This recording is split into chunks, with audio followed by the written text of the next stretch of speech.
Esto está también abriendo todo un sector económico a través de los NFTs, de las ciudades digitales. Hay terrenos en estos mundos, terrenos que compra uno que no existen, que ya valen más de $1 millón. Ya hay industrias de desarrollo inmobiliario digitales que tienen comprado una gran cantidad de activos digitales. Esto no es el futuro, esto ya está aquí y está revolucionándonos con amenazas y con oportunidades. La manera que entregamos, ya dijimos ahorita que estamos viendo cómo se entrega la comida, pues ahora con drones que ya se están usando en muchas ciudades, pero yo creí que iban a ganar los aéreos. Ahora estoy viendo estos en mi ciudad, en Arizona. Uno va caminando en el campus universitario y se encuentra con estos que van volando por toda la ciudad, están entregando comida. Entonces, en pandemia fueron una revolución porque lograron entregar comida con más seguridad a los campus y a los dormitorios. Esto ya está aquí, esto no es el futuro, pero nos pone a preguntarnos pues, cómo están nuestras banquetas, obviamente. Y luego vamos a ver cómo los autos que se manejan solos, que aunque suene futurístico y probablemente les falte mucho en muchas de nuestras ciudades, lo que ya estamos viendo son los autos altamente automatizados. ¿Qué significa? Que yo me subo a la carretera, si vengo de Antigua, en el momento que llego a la autopista, ahora sí, hay tráfico, no hay tráfico, yo voy dormido, yo voy trabajando. Esto está cambiando la distancia a la que estamos dispuestos a trabajar y vivir. Y si creíamos que las ciudades se estaban expandiendo, agárrense porque esto va a ser una revolución. Y ahora vamos a dormir, vamos a trabajar, vamos a ver películas en desplazamiento. Y entonces eso cambia la dinámica de las calles. Y si no fuera suficiente, ahora con el internet por satélite, vamos a ver que en cualquier ubicación remota vamos a poder trabajar a distancia, hasta en el campo, porque a través de estas aplicaciones como Starlink, que cuesta casi lo mismo que una de nuestras contratos de internet y tiene una capacidad bastante avanzada, pues ya podemos ahora trabajar en cualquier parte del mundo, incluyendo lugares remotos y naturales. Entonces esto le abre todo un nuevo componente al concepto de nómada digital. Esto es el gran problema, que ahora va a haber una gran demanda por esconderse y salir corriendo de los problemas de la ciudad, de seguridad, de tráfico, de contaminación, y empezar a refugiarse en medio del bosque, en medio de la naturaleza, en lugares remotos. Esto suena como una oportunidad, pero cuidado el gran reto que esto va a generar para la protección de nuestros espacios naturales, ¿no? Y esto pues eventualmente puede destruir todo el ecosistema o también puede darnos nuevas oportunidades de desarrollo sostenible, dependiendo de cómo lo planeemos. Y aquí es donde entro al problema que tenemos, que el modelo de planeación y de gobernanza de las ciudades que tenemos hoy está generando una gran dispersión artificial que es completamente insostenible. Este modelo de zonificación, el modelo de zonificación que inventamos en el siglo XX, que separa los usos de suelo residenciales, comerciales, y que nos obliga a mantener una densidad artificialmente baja, pues está obligándonos a irnos cada vez más lejos, sin incluir la realidad de Latinoamérica del sector informal, porque aunque creíamos que lo íbamos a regular así, pero en realidad ellos van a construir con o sin permiso. Entonces, a pesar de que el modelo de zonificación no estaba funcionando, de todos modos ni siquiera contaba ni el 30% de la realidad del desarrollo de nuestras ciudades, que atienden a dinámicas completamente diferentes. Pero entonces tenemos dos mundos en las ciudades: el formal, que de todos modos era completamente insostenible, el modelo de zonificación formal, de dispersión, pero luego tenemos el de autoconstrucción, de asentamientos informales, que no tiene agua, no tiene drenaje, no tiene escrituras. Y entonces esta es la realidad, que aún con lo formal que hemos construido, no hemos logrado ni siquiera prevenir problemas como los de inundaciones, los de zonas de calor ambiental. Estamos generando un gran tráfico porque esta dispersión artificial nos concentra sobre cuellos de botella que eventualmente se saturan y colapsan. Entonces, en lugares como Arizona hemos visto las obras de ingeniería más ambiciosas y más costosas que se puedan imaginar. Pasos a desnivel, segundos pisos, autopistas de 10 carriles de cada lado. No ha habido ni una sola ciudad del mundo que resuelva sus problemas de tráfico con este modelo. Y le siguen agregando carriles y sigue colapsándose al paso de unos años. Y ese modelo, aparte, con la temperatura en nuestras ciudades, es lo peor porque calienta, genera islas de calor. Entonces estamos calentando nuestras ciudades a través de la gran cantidad de concreto y de asfalto que tenemos. Y hablando de sostenibilidad, el costo de mantenimiento de este modelo de dispersión hace que no hay gobierno ni en la mayor eficiencia posible que pueda mantener las balanzas financieras de una ciudad de manera adecuada bajo ese modelo de dispersión. Vemos aquí como la baja densidad, por más que queramos, no nos va a dar más que un presupuesto para un foquito que representa la jardinería, representa el bacheo, porque es lo que nos da. Somos muy pocos en ese modelo de disperso como para meter más dinero aquí. Y en los espacios públicos, que ahora se los pedimos al sector privado porque no nos damos abasto de tanto crecimiento, y el sector privado lo mejor que nos puede dar son esos pedacitos, porque sus terrenos y sus proyectos son de 100 casas, son de 50 casas, y pues en ese tamaño de desarrollo, eso es lo mejor a lo que nos pueden dar. Entonces tenemos un modelo de ciudad completamente descompuesto, donde en el caso formal y legal, de todos modos es completamente ineficiente e insostenible, pero de todos modos el real, el que representa la mayor parte del desarrollo, pues es todavía peor. Y esto es la realidad que enfrentamos como sociedad. Entonces lo que les quiero plantear ahora es que tenemos que hacer una transición para poder detonar esta prosperidad que la tecnología va a traer a nuestras ciudades si nos preparamos, y para asegurar que nuestra ciudad no colapse en este proceso. Y hay 5 cosas que podemos hacer y que tenemos que hacer para que eso funcione. Lo primero, y es la gran prioridad, lo que va a determinar el éxito o fracaso de sus ciudades no es la tecnología, es el espacio público. La manera que planeamos y trazamos y diseñamos el espacio público es el elemento más determinante para el éxito o fracaso y para la formalidad y para que todos tengan un espacio digno donde vivir. ¿A qué me refiero?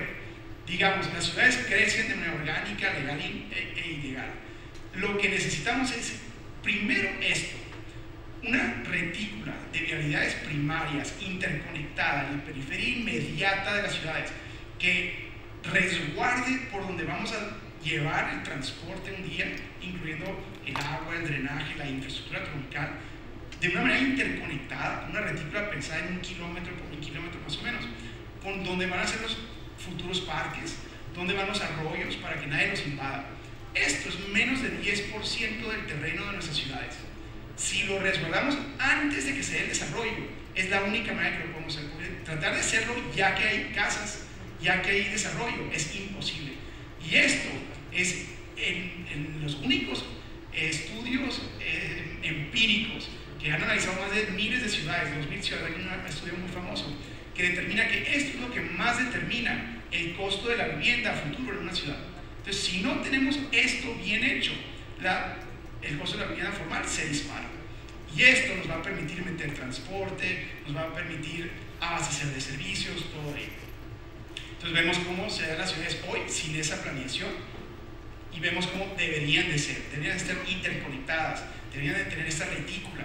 Eso se tiene que empezar a corregir donde ya no lo hicimos bien, y tenemos que prepararlo en caso de que se dé el desarrollo a futuro con una visión de 100 años, ya no de 5 años, ya no de 10, de 100 años, pero pues por lo menos de 30. Entonces, la topografía no es excusa, porque aquí bien lo han hecho ciudades que dejan esa interconexión a pesar de las complejidades topográficas.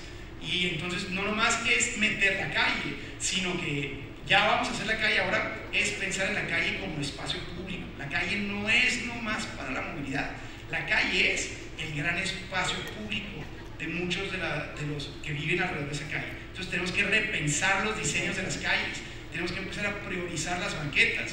Claro, primero necesitamos calle, pero ya que tengamos ese espacio, ahora tenemos que pensar en un nuevo diseño. Y entonces tenemos que empezar a corregir lo viejo con herramientas creativas, tenemos que usar el urbanismo táctico, tenemos que empezar a ganarle, pero luego, pensando en espacios inteligentes, tenemos que empezar a meter modelos de transporte que nos faciliten la movilidad sin necesidad del vehículo, porque ya dijimos, y ahorita vamos a ver más, cómo las alternativas de transporte van a ser fundamentales para vivir este espacio público de una manera inteligente. Y ahora sí, hay gran cantidad de herramientas tecnológicas, chicas, grandes, que vamos a poder aprovechar, pero eso no funciona si no tenemos banquetas y si no tenemos ciclovías. No va a funcionar nunca. Por eso, primero es el diseño de las calles. Y entonces tenemos que hacer esa planeación. Y hablando de zonas ambientales, antes de que se usaran esas inundaciones, tenemos que resguardar con espacio público, no nomás con infraestructura azul, sino con infraestructura verde. El diseñar las zonas de valor ambiental que queden comprendidas dentro de la ciudad para uso humano. No es naturaleza, es espacio público. Y la filosofía dentro de la ciudad tiene que incluir arquitectura, tiene que incluir recreación, tiene que mantener sus servicios ambientales, pero diseñados para el máximo disfrute de la comunidad y de los vecinos. Entonces debes romper con estos esquemas para transitar hacia de nuevo pensamiento de espacios públicos de barrio y de ciudad, ya no de fraccionamiento. Y entonces tenemos que ser creativos, así como le han hecho ciudades que hoy nos platican, para regresar espacio público a donde ya no lo dejamos. ¿Qué hacemos en una colonia, en un barrio donde ya no hicimos esto? Pues hay herramientas creativas para convertir espacios de inundación, espacios de riesgo, calles en el gran espacio público de la ciudad. Número 3, tenemos que repensar el espacio edificable. Eso significa dejar de priorizar la zonificación y esa dispersión artificial, donde obligábamos a la separación de usos de suelo y topábamos la altura o la densidad. Tenemos que ser mucho más flexibles. Ya resolvimos el espacio público, que es lo más importante, pero ahora tenemos que darle mucha más flexibilidad para que en vez de que generemos esto, podamos generar esto.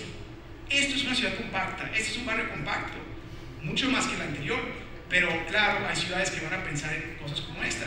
Esto, en mi opinión, es innecesario, aunque es mucho más compacto, hay más dinero, cuidamos mejor el medio ambiente porque no nos movemos en carro tanto, pero de todos modos, esto es innecesario.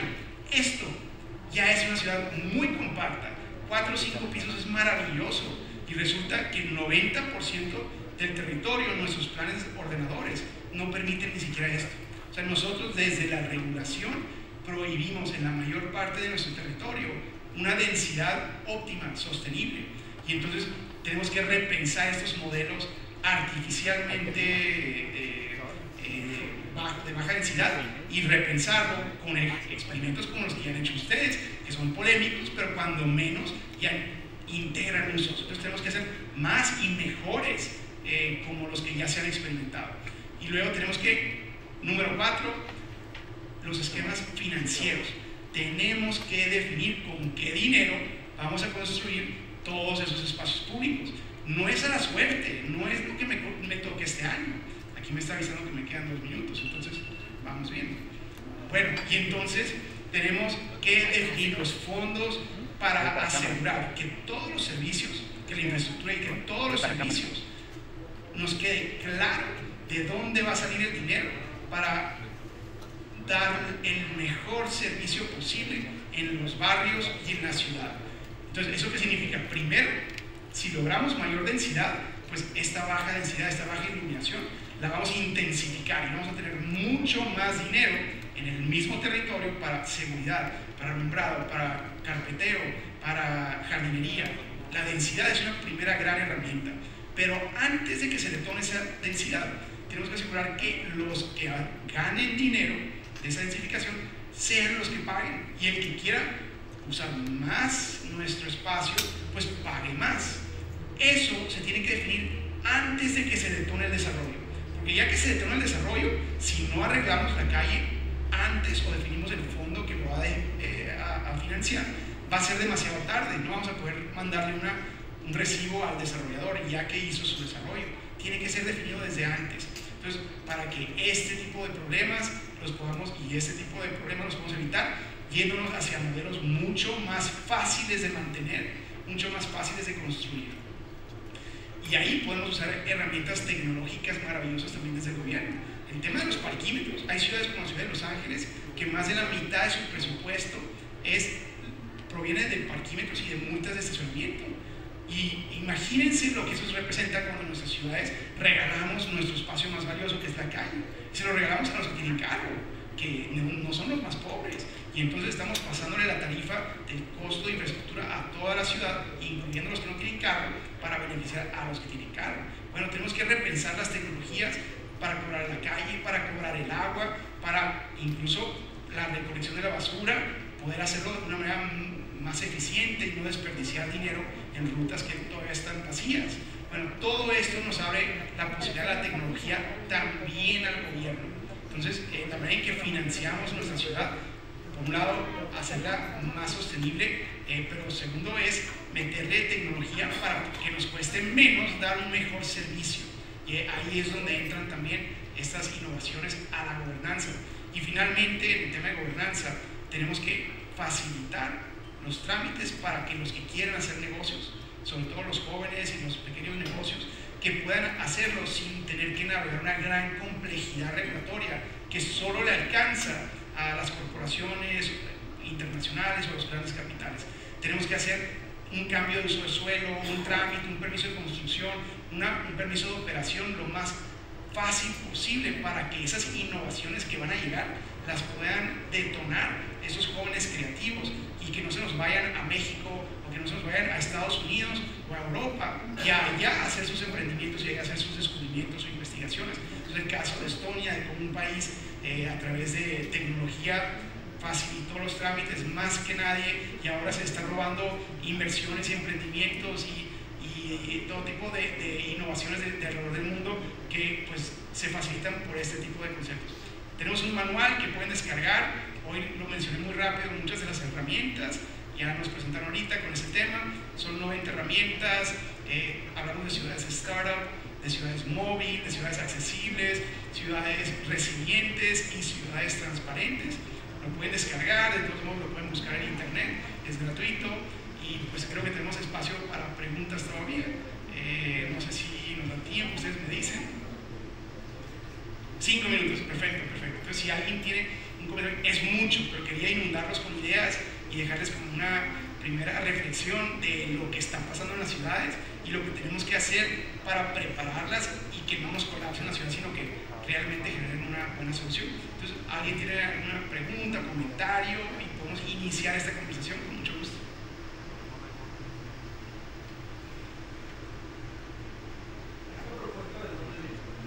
En México hicimos una ley en 2016, aprobamos una ley nacional.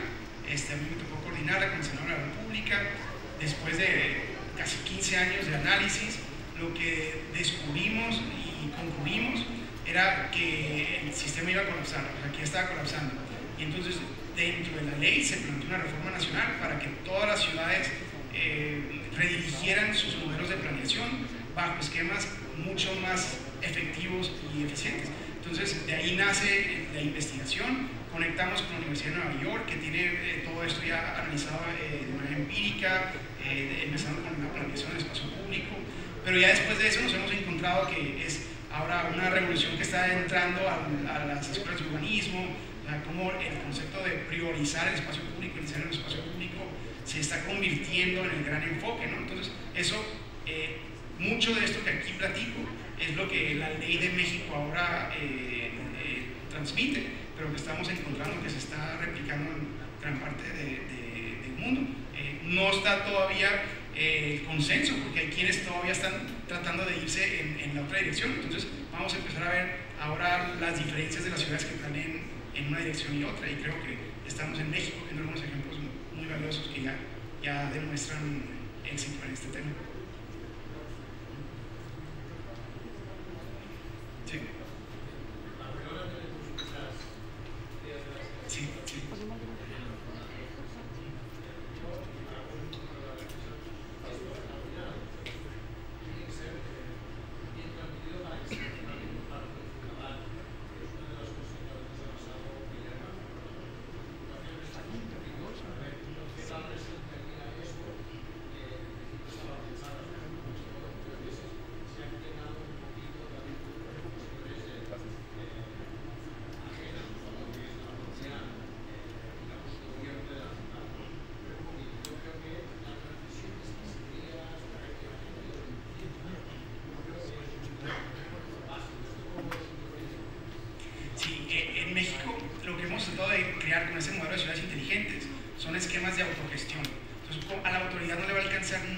energía para administrar tanto territorio. Es imposible y con toda razón se quedan esos buenos ejercicios, se quedan como dolores de cabeza para las comunidades. Entonces lo que estamos haciendo en México son diseñar núcleos de autogestión para empoderar sistemas comunitarios y que ellos hagan todo el proceso con cierto apoyo gubernamental, pero que todo quede ya más encaminado con su propio proceso comunitario. Entonces esos esquemas de autogestión ahora con tecnología se facilitan, requieren mucha más capacitación para que los mismos ciudadanos entiendan todo el concepto de espacios públicos, pero ahora pone el énfasis en la educación y en la creación de esos sistemas comunitarios y no tener que de nuevo depender de la alternativa. Otros modelos que lo han resuelto también son, por ejemplo, en la Ciudad de México se creó la Autoridad del Espacio Público y es un organismo especializado en espacio público, es paraestatal, entonces tienen presupuesto autónomo y su enfoque es 100% la gestión y el cuidado del espacio público. Entonces ha funcionado muy bien. Ciudad de México es una ciudad muy grande y tuvieron un impacto bastante bien, con buena progresión, pero pues creo que eso a la larga de todos modos va a ser imposible mantener. Entonces creo que lo que sea más local y más barrial va a tener más sostenibilidad en tiempo y más en este enfoque de comunidades sostenibles. Ya me están diciendo que se acabó el tiempo, perfecto. Podemos seguir la conversación, espero que eso sea nomás una primera introducción, pero aquí vamos a estar estos días y felicidades a los organizadores por una excelente convocatoria.